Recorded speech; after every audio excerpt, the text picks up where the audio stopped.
Hello दोस्तों, तो आज की इस वीडियो में हम देखेंगे string with difference of every two consecutive characters का सॉल्यूशन। तो चलिए देखते हैं। हम इस क्वेश्चन में हमें एक स्ट्रिंग दे रखी है, ठीक है। और जैसे कि मान लीजिए ये ABCED स्ट्रिंग दे रखी है और फिर हमें बोला गया है कि स्ट्रिंग में हमें क्या करना है कि दो कॉन्सेक्यूटिव कैरेक्टर्स का जो भी ऐसा वैल्यू से डिफरेंस आता है वो हमें बीच में उनके डाल देना है।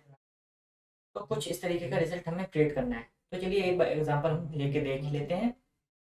तो ये कुछ हमारी इस तरीके की स्ट्रिंग है ABECD, और इसकी ए की वैल्यू है, एस का वैल्यू 97, बी की है 98, ई की है 101, सी की है 99, डी की है 100। ये मेरे पास एस का टेबल है।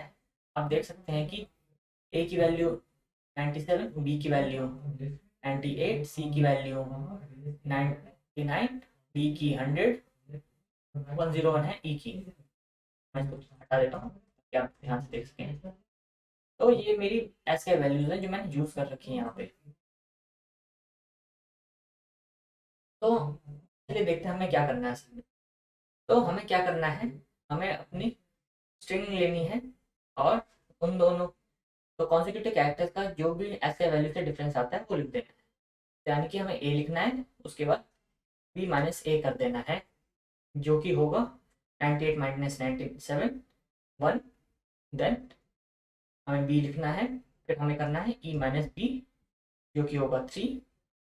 और उसके बाद ई प्रिंट कर देना है, फिर सी माइनस ई, सी माइनस ई, जो कि है -2, फिर सी प्रिंट कर देना है डी माइनस सी। डी माइनस सी किया हमने तो हमें मिला 1, फिर हमें 1 प्रिंट करना है, फिर आखिर में डी प्रिंट कर देना है। तो आप देख सकते हैं कि हमें कुछ ये आउटपुट मिला है, A1B 3E -2C 1D। ठीक है, तो ये सेम है हमारे सैंपल इनपुट के लिए। सैंपल वैल्यू के लिए जो हमें दे रखा है वो सेम है जो हमने अभी निकाला। तो ये तो हमारे एस के वैल्यू के लिए मैंने शो कर दिया आपको, मगर पाइथन में तो हम यूनिकोड वैल्यूज यूज करते हैं। तो श्योरली हमें अपनी यूनिकोड वैल्यूज को एस के वैल्यू में चेंज करना होगा, आपको ये लग रहा होगा। मगर असल में ये हमें नहीं करना है, क्योंकि हमारे जो यूनिकोड वैल्यूज होती हैं वो एस्काई वैल्यूज का सुपरसेट होती है। तो मैं क्या बोलना चाहता हूँ, अगर ये हमारी यूनिकोड वैल्यूज हैं, अगर ये हमारी यूनिकोड वैल्यूज हैं, इसी के अंदर हमारी एस्काई वैल्यूज भी आती हैं। और अगर आप यूनिकोड वैल्यूज की टेबल देखेंगे तो आप ये पाएंगे कि स्टार्टिंग की जो 128 वैल्यूज हैं, जो कि ये मैंने यहाँ पे लिख रखी है एस्काई कोड की, वो सेम होंगी हमारी यूनिकोड की स्टार्टिंग की 128 वैल्यूज।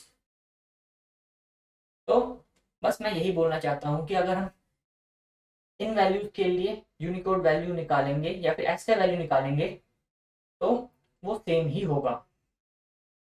तो चलिए अब हम कोड करते हैं। तो सबसे पहले तो हमें एक आंसर स्ट्रिंग क्रिएट करनी होगी। ये हमने आंसर स्ट्रिंग क्रिएट की। अब हमें इस स्ट्रिंग के हर एक कैरेक्टर को देखना है, तो उसके लिए हम यूज करेंगे for loop, for I in range, और हमें करना है लेंथ ऑफ स्ट्रिंग के ऊपर सारे सारे कैरेक्टर्स। फिर हमें निकालना होगा डिफरेंस, करंट माइनस प्रीवियस। तो करंट होगा हमारा एस टी ऑफ टी, हमें माइनस करना होगा S T of minus I-1 से।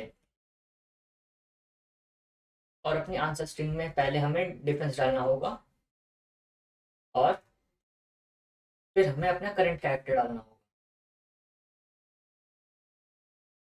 फिर जब ये लूप एंड हो जाए तो बस प्रिंट कर देना है हमें ना आंसर स्ट्रिंग को।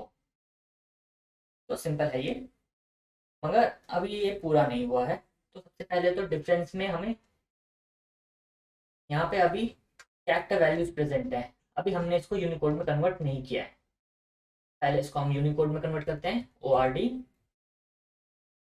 और ये होगी एक वैल्यू कन्वर्ट। दूसरी को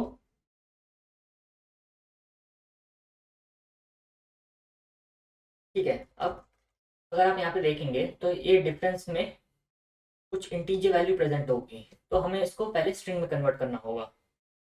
तो हमने str लगाया और कन्वर्ट कर दिया। अब ये आंसर कुछ सही सा लग रहा है, और अभी भी इसमें कुछ गड़बड़ है।